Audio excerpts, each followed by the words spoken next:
De COVID-19-vaccinatie van leerkrachten, eerste dag, mag een groot succes genoemd worden.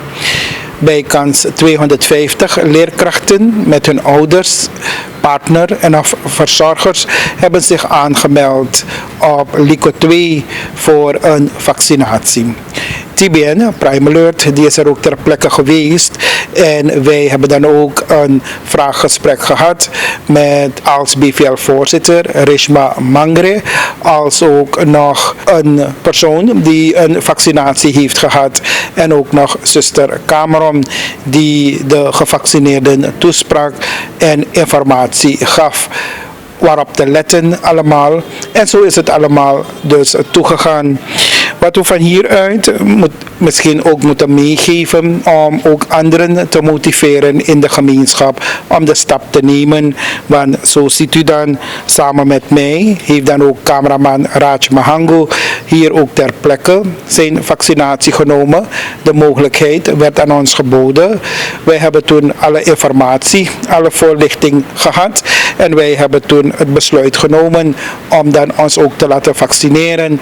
Want uiteindelijk komt dat ons ook ten goede, maar zo beschermen wij ons ook tegen anderen die besmet zijn, want we zijn toch haast dagelijks op het veld met de kans op besmetting.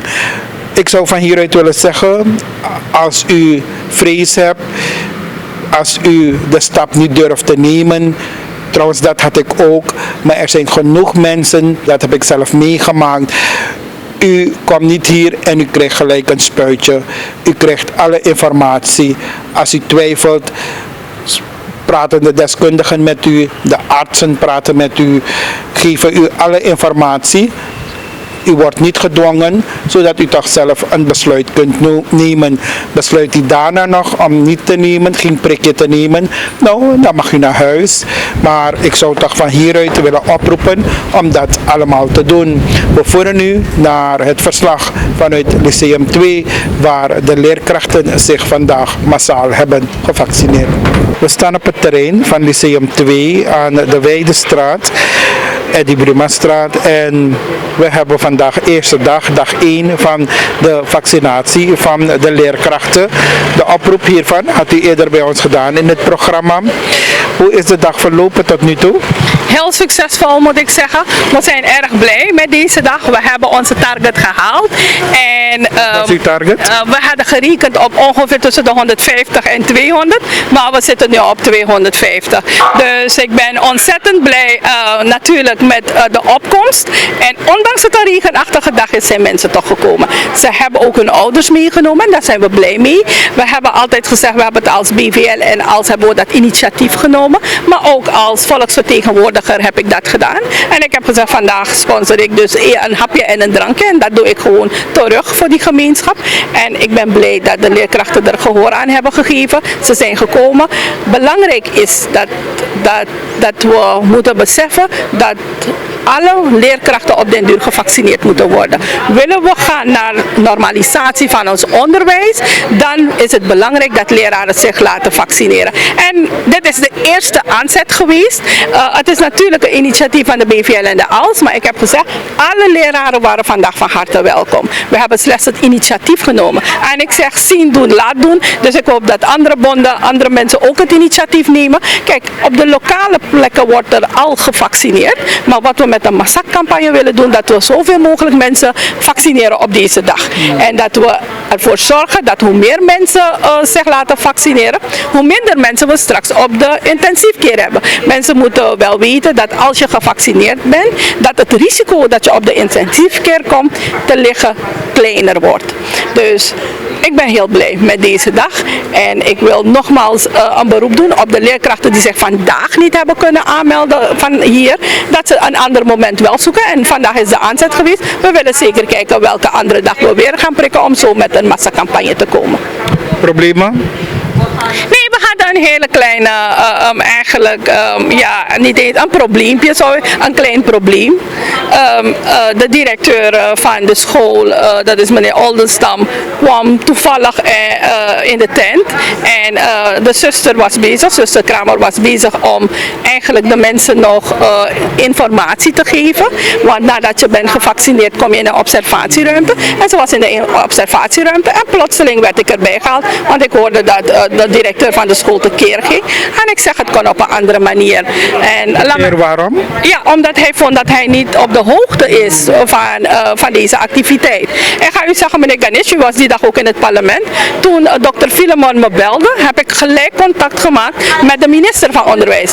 Ik heb contact gemaakt met de hoogste baas van het onderwijs. En als de minister ons fiat heeft gegeven, dan ga ik er gevoeglijk van uit dat de structuren binnen het onderwijs hem in kennis moeten stellen. En dan is het niet mijn schuld dat hij niet in kennis is gesteld. Maar de mensen hebben het hier afgekeurd en ze hebben gezegd, ze hadden tenminste een ander gedrag verwacht van een directeur van een middelbare school, die ook nog een pedagogische bagage heeft, maar ook eigenlijk zich anders had kunnen opstellen. Hij kon ook kiezen voor een andere weg om hem misschien te roepen om te zeggen, maar mevrouw Mangere, wat is dit? En ik ben nooit groot genoeg en klein genoeg om te zeggen van, ja, dit kon anders gebeuren. We weten dat we met elkaar moeten communiceren, maar ik heb gecommuniceerd met de minister van Onderwijs. De scholen zijn geen eigendommen van geen enkel directeur. Dus als de minister die zal de structuren hebben gezegd, of inspectie of hoofd BVO, om de directeur in kennis te stellen. En het kan best wel zijn, de minister heeft ook een aantal dingen aan haar hoofd, dat het vergeten is. Maar ik had wel een andere houding verwacht van de directeur van het lyceum. Maar goed, dat heeft niet gemaakt dat onze enthousiasme dat heeft verpest. We waren even enthousiast, even vrolijk zijn we doorgegaan. En ik ben blij dat we onze target hebben gehaald. Ik wil mensen nog zeggen, de voorlichting moet wat beter. Ik denk dat we veel meer mensen kunnen vaccineren met deze campagne. De scholen zijn nu gesloten. We weten dat er een aantal sectoren stil liggen. En ik denk dat we met deze campagne willen dat we gaan richting normalisatie. We kennen de succesverhalen in het buitenland, in Israël. Maar we hebben ook een succesverhaal in Suriname waar een bejaardentehuis is geprikt, gevaccineerd. En mensen zijn wel ziek geworden, maar ze hebben het allemaal overleefd. We willen niemand missen. Ik zeg nogmaals vanuit deze plaats, wil ik de mensen oproepen. Tekaspoiti, bescherm jezelf, bescherm je dierbaren, maar vooral de kinderen die nu onderwijs ontberen. Want we weten dat niet alle kinderen nog een smartphone hebben, niet alle kinderen hebben internet thuis. Er moet nog een combinatie plaatsvinden tussen afstandsonderwijs en fysiek onderwijs. Dus ik doe nogmaals een beroep op alle leerkrachten. Vandaag hebben we de aanzet gegeven, laat je vaccineren. En laten we met z'n allen ervoor zorgen dat we straks de schooldeuren kunnen openmaken. Dat zou mijn eerstvolgende vraag worden, mevrouw Mangere. Nu deze stap is gezet, hoe gauw denkt u dat we over kunnen gaan tot openstellen van de deuren van de scholen? Ja, er is nu een hele stijgende trend. U weet dat we samen met Trinidad op de lijst staan met een hoog aantal COVID-gevallen. Ook onze ziekenhuizen schijnen straks vol te raken. Dus we moeten gaan kijken dat we mensen gaan beschermen. Als de statistieken straks uitwijzen dat een groot aantal leraren al zijn gevaccineerd, dan denk ik dat we kunnen overgaan om de schooldeuren weer open te maken. Maar we moeten eerst die zekerheid hebben dat de mensen beschermd zijn, dat de leraren beschermd zijn, dat de kinderen beschermd zijn en dat we ons onderwijs dan ook kunnen blijven garanderen. U zei, u bent tevreden met de opkomst van vandaag, 250, zei u. Maar is dat in combinatie met de ouder en of zijn dat 250 leerkrachten alleen? Nee, we hebben de ouders ook gevraagd om te komen. Dus het is een combinatie van leerkrachten en ouders. En ik zag ook wel een aantal mensen van het bedrijfsleven hier, van de banken. Dus ik denk dat mensen ook hun dierbaren hebben meegenomen, misschien hun echtgenoot of zo. Maar het overgrote deel waren wel leerkrachten en hun ouders. Maar het meenemen van de ouders wil zeggen dat de ouders ook gevaccineerd worden? Ja, de ouders zijn ook gevaccineerd geworden, omdat dat ook een campagne is. We willen de ouderen ook beschermen. En dan is het een moment, een gelegenheid om ook je ouders direct te laten vaccineren. En een andere stap is bijvoorbeeld dat we de huisgenoten laten vaccineren. Want kijk, als jij als leerkracht bent gevaccineerd, dan weet je niet van waaruit jouw echtgenoten of huisgenoten komen. Dus het is belangrijk dat straks ook de huisgenoten worden meegenomen in onze vaccinatiecampagne. Dus de eerste stap is eerst de leerkrachten en dan een andere stap straks de studenten van de middelbare school en misschien hoger, maar ook de huisgenoten. En wanneer mogen dan de overige leerkrachten zich aanmelden vanaf morgen en ook op dezelfde locatie? Ja, kijk, er wordt al normaliter op de op BOG wordt er al gevaccineerd, de ziekenhuizen vaccineren. Dus de normale, de RGD-poli, daar wordt er al gevaccineerd. Maar wanneer er weer zo'n massacampagne komt, dan moeten we even kijken wanneer dat gaat gebeuren. Ik moet overleg plegen eerst met het coördinatieteam, voordat we kunnen zeggen dat we weten wanneer er weer een oproep is voor alle leerkrachten. Maar de leerkrachten kunnen zich dagelijks gaan laten vaccineren. En in de ziekenhuizen, de RGD-polies, de BOG, dus de gewone plekken die openstaan voor vaccinatie, daar mogen ze zich gaan laten vaccineren. Besanje Nasir. Ja. U hebt net uw prikje gehad Ja, dat klopt. en u voelt zich kip lekker? Ja. Voel me helemaal prima. Ja. Wat is de reden dat u zegt, nou ik wilde dit wel doen hoor? Ik weet niet. De voorlichting is dat we allemaal moeten vaccineren zodat we zo snel mogelijk voorbij deze pandemie zijn. Dus, doe mijn bijdrage daarbij. Dus u heeft zich niet En laten... voor mijn eigen veiligheid, want de vaccinatie is nog steeds een betere alternatief. In Dus u tegenstelling. heeft zich niet laten beïnvloeden door alle wilde verhaaltjes daarbuiten? Nee, absoluut niet. Ja. Maar u had geen vrees toen men zoveel dingen begon te vertellen, er zoveel dingen op social media werden geplaatst? Oh nee, helemaal niet. Ik blijf gewoon de officiële kanalen volgen. En ook de officiële nieuwsmedia. Dus, Ja. En welke oproep zou je dan van hieruit willen doen? Want u hebt die prikje gehad. Als er nu personen zijn die naar u kijken en zeggen van nou, zij hebben een drempelvrees. Wat zou u zeggen? laat je vaccineren, er is helemaal niets om voor te vrezen. En wees niet bang voor social media verhalen. Ja, en u hebt die vaccinatie, als u even misschien een vaccinatiepaspoort wil wijzen, want dit gaat straks heel belangrijk zijn over de hele wereld. Ja, klopt. Oké, en wat geldt er nu voor u? U moet thuis gaan rusten of u mag gewoon uw werkzaamheden oppakken voor vandaag? Ik kan gewoon mijn werkzaamheden oppakken, maar het is alleen zo dat ik me niet al te veel moet inspannen voor, ik geloof 48 uur. Mijn naam is zuster Cameron Meredith, ik ben verpleegkundige van beroep. Mevrouw Cameron, wat is uw rol vandaag geweest bij de vaccinatie van de leerkrachten op het Ewald P. Meijer Lyceum?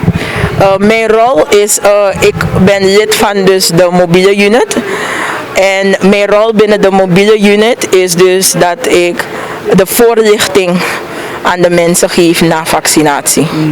Zowel als ze de behoefte hebben om die het kan zijn dat de mensen twijfels hebben, dan komen ze soms nog even eerst in de observatieruimte en dan nemen ze de voorlichting tot zich en dan gaan ze vaccineren en dan komen ze terug en dan krijgen ze weer opnieuw die voorlichting. En wat houdt u ze voor? Wat houdt uw voorlichting voor? De voorlichting houdt in wat te verwachten is na vaccinatie. Wat je allemaal kan krijgen als bijwerking en wat te doen bij zo'n bijwerking. Dat is wat ik de mensen voorhoud. En wat moeten ze doen bij eventuele bijwerkingen of bijwerking? Mocht het zijn, ik leg de mensen dus uit dat de mensen geïnjecteerd zijn met iets nieuws dat hun lichaam dus nog niet kent. En dat hun lichaam dus moet gaan wennen daaraan. En dat het normaal is als er bijwerkingen gaan optreden. Die bijwerkingen kunnen hoofdpijn zijn, lichaamspijn, koorts. En wat te doen als er koorts optreedt. Mocht het zijn dat er koorts optreedt, dan gaan ze die eerst meten. Als de koorts 38 graden Celsius, dan is er sprake van koorts, dan gaan wij 2 paracetamoltabletten, omdat het volwassenen betreft, innemen. Is het iets waarbij ze denken, misschien is het braken, misselijkheid, dat leidt tot braken, dat ook dat kan een bijwerking zijn. Dan zijn er 2 nummers op de kaart vermeld aan de achterzijde van een vaccinatiekaart. die ze dus kregen nadat ze zijn ontslagen uit de observatieruimte, zijn er 2 nummers daar vermeld. En die 2 nummers mogen ze bellen. Zijn er eenmaal 24 uur deskundigen van het BOG natuurlijk, die artsen, deskundigen zei ik al, die de mensen dus van advies kunnen dienen. Ja, en u zei het al, bijwerkingen. Krijgt u wel eens gevallen van mensen met bijwerkingen? Jawel, ik krijg inderdaad een gevallen. Elke klacht, wanneer iemand zo, als je belt en je hebt een klacht te melden na dat je dus gevaccineerd bent en je wil dus de klacht melden, dan mag je dus bellen op een van de 2 nummers of 178, de BOG-lijn, en dan wordt die in kaart gebracht. Ook via uw huisarts. En er zijn mensen hoor, iedereen die zo een beetje de wegen kent. En dan wordt zo een bijwerking geregistreerd. En als het bijvoorbeeld zo moet zijn dat er een aanpak vereist is door een arts, dan wordt dat ook gedaan. Dan wordt het teruggekoppeld met de huisarts en zodanig. Zo is dat. Het vaccinatieprogramma is tot in de puntjes uitgewerkt. De mensen moeten dus goede voorlichting krijgen en weten wat te doen. En dat er is genoeg ruis in de samenleving. En wij geloven met z'n allen, dus die deze vaccinatiecampagne aan het uitdragen zijn, natuurlijk namens de regering, geloven wij erin dat bij een goede voorlichting de persoon eigenlijk aware is op wat gaat komen. En wij hebben dus gezorgd dat die zaken in place zijn om dan die op te vangen. Ja, en merkt u wel dat er nu toch wel mensen zijn die een beetje over de drempelvrees heen zijn? Ja. Als je langzaam bij mondjesmaat komen de mensen. Nogmaals, je gaat niet alle ruis in één keer kunnen wegwerken. Maar ik blijf het ook in mijn voorlichting, zeg ik het aan de mensen. We zitten nu op 43.000 dus gevaccineerden. En het gaat goed. Begrijpt u? Een bijwerking sade. En dat is normaal, want we weten niet van tevoren hoe het lichaam gaat reageren erop. Maar ook daarop spelen we in. Begrijpt u? Niets wordt zomaar aan het toeval overgelaten. Dus de mensen mogen komen vaccineren. En ik geloof natuurlijk, als ze die voorlichting krijgen, twijfels zullen er altijd zijn. Maar wij proberen zoveel als mogelijk ook met het radioprogramma, waar wij deze hele maand ook op de radio zijn, om de mensen hun vragen, belprogramma om de mensen hun vragen te beantwoorden. We proberen ook naar de gemeenschap toe te treden, om de gemeenschap tegemoet te komen, omdat ze zoveel mogelijk hun vragen stellen en die twijfels proberen weg te werken. En dan komen ze, ja. Voor de mensen die zich willen vaccineren, hoe dienen zij zich voor te bereiden op dit moment? Ik vraag van de mensen, dus er is een geestelijke en een lichamelijke voorbereiding. Er is zoveel ruis in de gemeenschap en ik vraag ook aan de mensen, zorg dat je bewust bent van dat vaccin, dat je weet dat je dat vaccin gaat nemen. Je gaat dat prikje nemen en dat niet, je mag twijfels hebben, maar natuurlijk niet dat wanneer je dat prik hebt genomen, en dat zien we ook in de praktijk gebeuren.